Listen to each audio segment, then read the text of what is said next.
As I've just read Psalms 23, I would like to use for a topic on today, 23 and me. 23 and me. Today I want to show and explain God's numerology within the Bible. Biblical numbers is how God always tries to convey a message to us without using words of our fashion. Most time when God shows us numbers, it's for a sign. But we often neglect and miss that message because most times we're too busy trying to play the lottery numbers when he gives it to us. So how many times have you got woken up in your day-to-day, in your sleep, and you wake up at the same time repeatedly? Most times you find you wake up at 3:33 in the morning. Or how many times have you gone throughout your day and see the same number over and over again, wondering what does it mean? Well, I come to tell you that God is simply just trying to tell you a message. You asking for all these signs, and he's trying to tell you. We find that the angel numbers are what most people go to when trying to figure out what the numbers mean, but really that's not of God. That is actually demonic. And so when we look at the numbers in the Bible, we want to really seek and find what is it meaning. That's why I chose the topic 23 and me. So I'm going to explain first being what does certain numbers mean within the Bible. Starting with the number 1, we find that all throughout the Bible, the number 1 is representing unity. For Ephesians, just give you a great example, it says that there's one Lord, one faith, and one baptism. Number 2 represents faithfulness in the Bible. A great example of this, faithful witness, you'll see where in the verse where it tells you where 2 or 3 is gathered in the midst. 2 or 3 is gathered in his name, he will be there. 3 in the Bible represents perfect completion, such as the Trinity. 4 means creation or God's creative realm. You see, we have 4 seasons. And then 5 just simply is referring to the grace of God and its symbolism. 6 is a symbolic for flesh and humanity, while on the other hand, 7 is the number of completion. We find that God rested on the 7th day. The number 8 refers to new beginnings, a new start, and a fresh reminder. If we look at the Bible, we also see that Jesus himself showed himself 8 times after the resurrection. 9 has a twofold meaning, where it can also mean judgment on one side and fruit bearing on the other. You find there's 9 fruits of Spirit and 9 gifts of the Spirit. 10 becomes symbolic for our earthly government, basically simplifying there's a new sheriff in town. 11 is talking about disorder, or a hero is beginning to rise up. When we see 12, we can represent that this is symbolic for a perfect government. There was 12 tribes of Judah, 12 apostles. There's 12 people on the jury. 13 is symbolic for rebellion. 14 is talking about generation promises when God is trying to convey a message unto you. While on the other hand, 15 is talking about restoration and consecration throughout the Bible. 16 refers to the love of God, and 17, when you see this number, is referring to overcoming victory. For there's 17 promises that God made to us in the book of Revelations. In 18, we find that it talks about bondage and fire, while 19 talks about the exploits of faith. 20 is a time of waiting, and 21 is just 7 times 3. It's basically talking about completion as well. 22, we see this is symbolic for a revelation of light, while 23 is also a twofold meaning. 23 on one hand means death, while on the other hand means overcoming death. We see 23 is representing death in a very interesting yet profound way. It shows us in order for God to really shepherd us, we need to do what the Apostle Paul said and die to self daily. In the 23,000th verse of the Bible, it tells us that in the last day, people will seek out Jesus because he is with them. We see an example of Matthew 1 and 23. He says, "They shall call his name Emmanuel, God with us." I want you to really look at the numerology within the Bible every time you see the number 23. For Jeremiah 23 and 33 says, "I am a God who is near." Acts 23:23 says, get 200 soldiers ready by the 3rd hour. Now that's very distinct right there because it already says Acts 23:23. So to use the numbers 2 and 3 again is very distinct. God is always trying to convey a message. Romans 6:23 says, for the wages of sin is death. Remember, I told you that death is also symbolic when it comes to 23. Matthew 11:23 says, he shall be brought to hell, while the baptism is written in the Bible 23 times, which we know is to be a spiritual death laying aside your old life. While on the other hand, Jezebel is also mentioned in the Bible 23 times. Hell itself is mentioned in the Bible 23 times. And Luke 16:23 says, in hell he lifted up his eyes. So when we come to the book of Psalms, the 23rd chapter, I can say that that is one of the most well-known songs there is. I believe it's been uttered on more sick beds, said by more people in trouble, and mentioned by more dying people before they leave here. A lot of people read and recite this psalm as a prayer, when actually when you look at it, it is really David giving a declaration of encouragement to himself. Psalms 23 is unique and profound, yet because it's written by a sheep, talking about the placement and the attributes of his shepherd within his life. Now, most times you won't really find that a good review on your sheep. In Isaiah 40:11, it reminds us that the Lord will feed his flock like a shepherd. The psalm is personal yet special to David because David focuses on his personal experiences with the Lord as a testimony to give to himself in times of trouble. So ask yourself in 2023, who is your shepherd? Tell the person beside you, say, neighbor, who is leading you in 2023? In 2023, we need to establish a pure relationship with Christ. It's time to have a personal connection and commitment with him. That's why I chose the topic 23 and me, because one thing you have to do is make it personal. That's been my first point. You need to make everything you do personal. Make it personal just simply implies taking the time out to be fully committed to Christ. A time to reevaluate ourselves and our lives as sheep, so we can see what the changes we need to be worked on, so we can truly let God use us. Tell your neighbor, 23 and me. 23 and me. In 23, it's time to cut out the distractions that's not allowing us to have a sold-out personal connection with the Lord. Our shepherd knows everything about us, including the number of hairs on our head. Yet in spite of who and what we are, he still chooses to shepherd us and draw us closer to him. In 2023, God is still calling for holiness and a righteousness, for it is there where we find ourselves the most connected to Christ. When we make it personal, you'll take the Bible and apply it to your day-to-day life, making a personal impact upon yourself.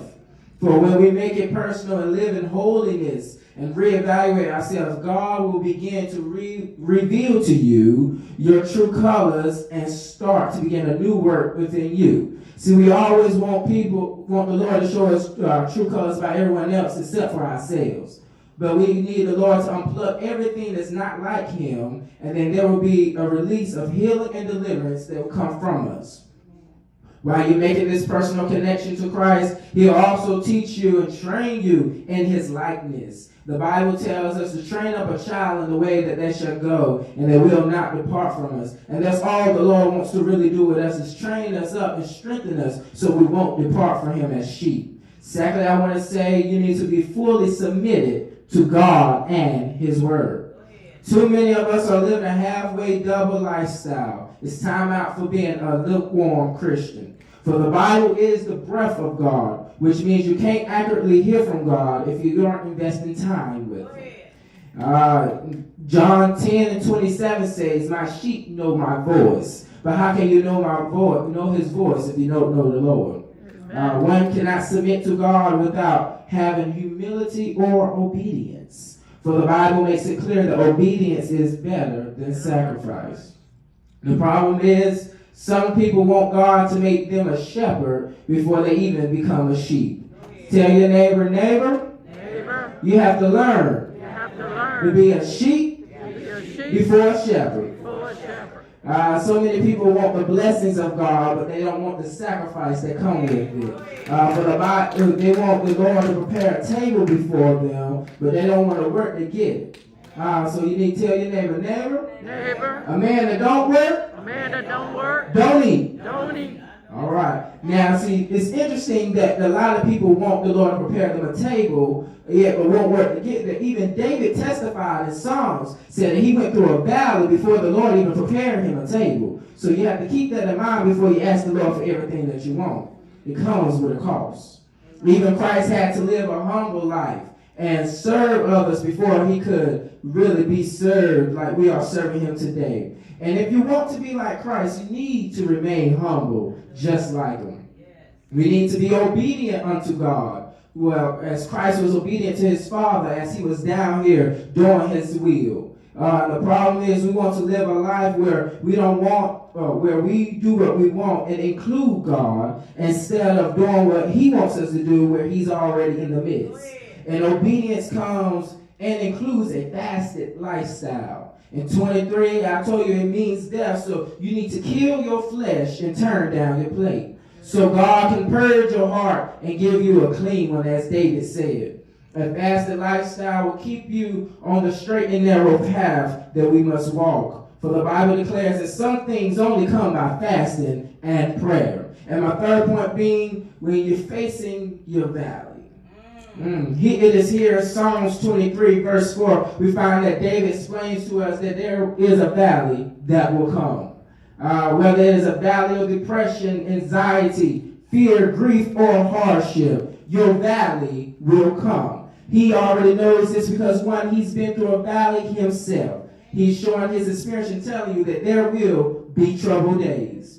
But one thing about it, you got to remember, we're going to make this journey step by step. Because the good thing is what you're facing is only temporary, and your hope should be built on things eternal. The problem is during our valley, instead of drawing near to Christ when he's nigh, that's most times when we begin to back up and go astray. Sometimes we cut off everyone, including the source of our strength. But the greatest thing is the Bible tells us that Christ will leave the 99 sheep to go rescue that one that's gone astray, which may be you on today. And if it is you, then I want you to know that God is calling for you to come back home to a place where he can lead you to better and greater.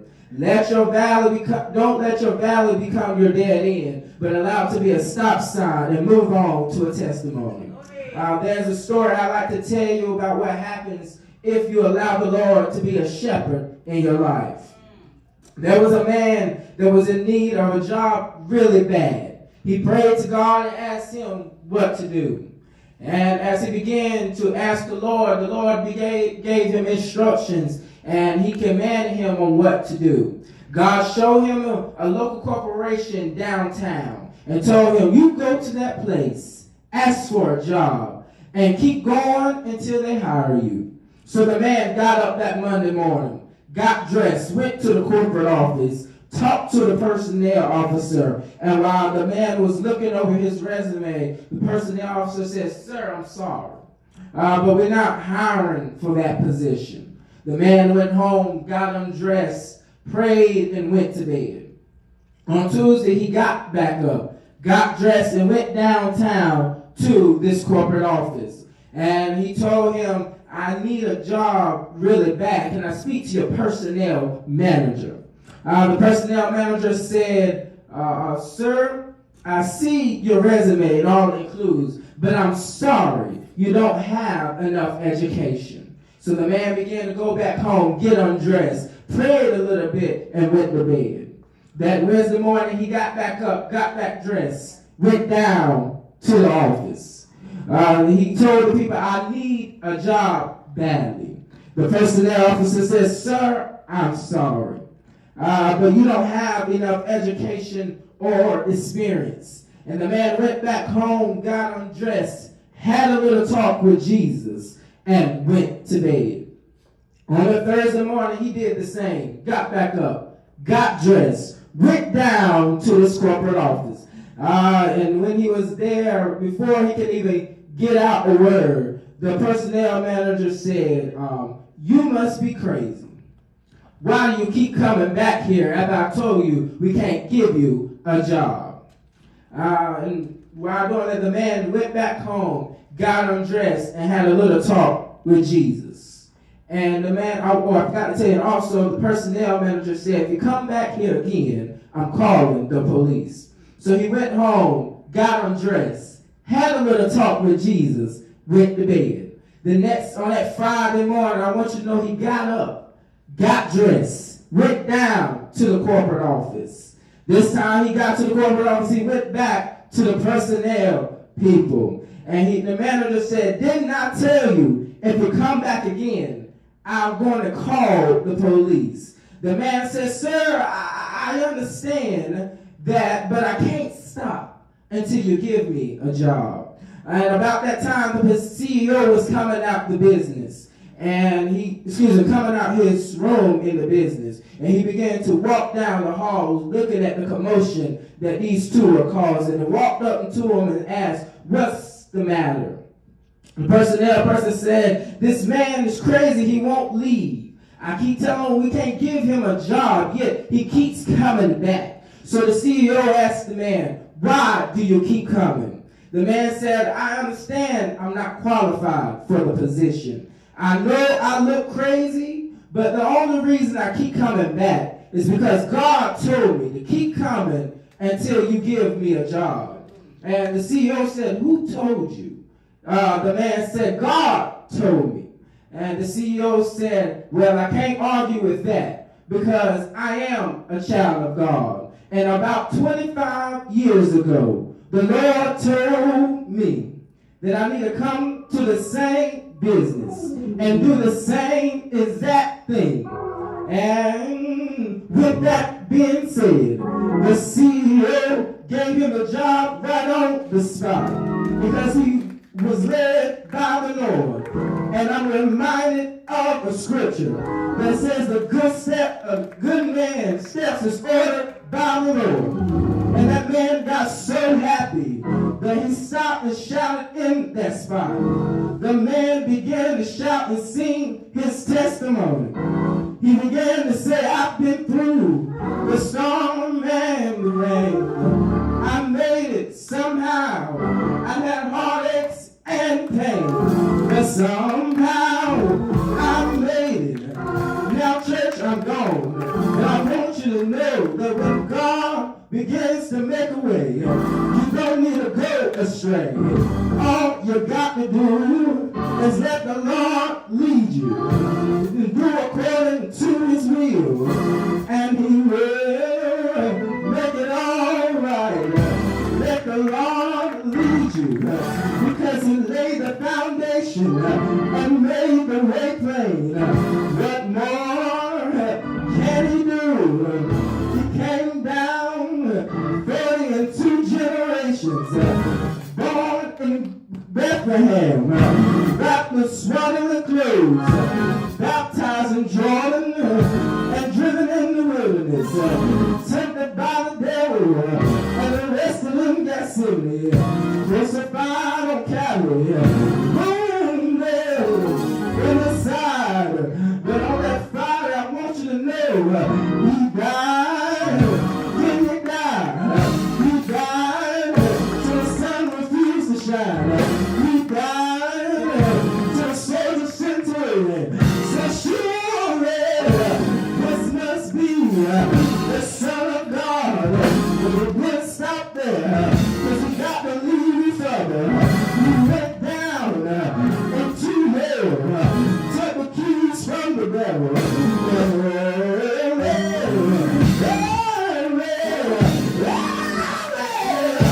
Sunday morning, he got it with all power in his hand. Ain't it all right?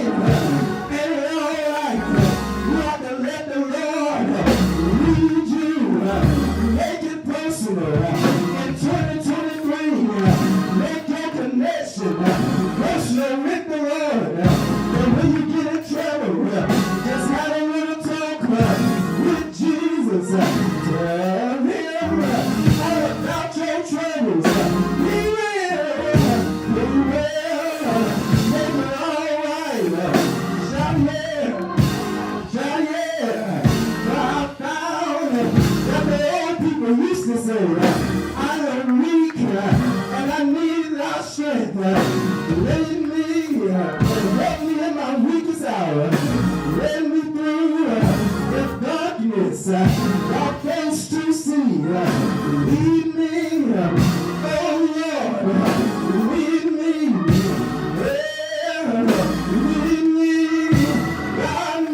Am I right?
my shepherd. That's called relationship. I shall not want. That's called supply. He making me lie down and bring pastures. That's called rest. He leads me beside the still waters. That's called refreshment.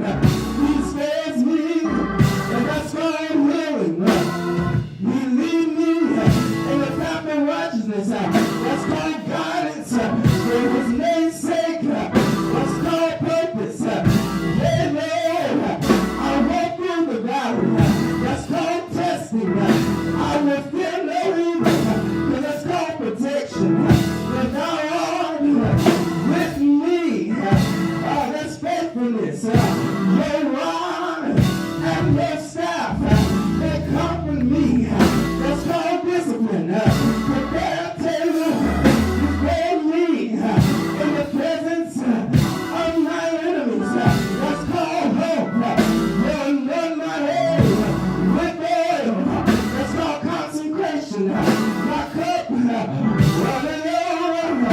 That's called abundance. Surely,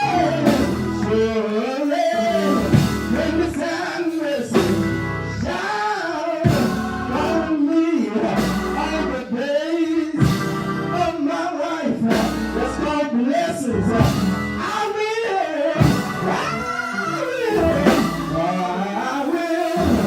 live in the house of the Lord. It's called security. You say, what should the Lord lead me? Because the Lord is my light and my salvation. Should I fear? The Lord is the strength of my life. Who shall I be afraid? He's leading me. How do you know? Because he walks with me. He talks with me.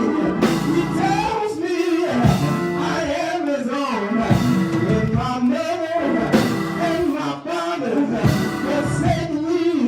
The Lord will let me in. Yes, shout yeah, shout yeah. Is he leading you in 2023? Say yeah. He will keep you in perfect peace. If you let him lead you, he'll keep you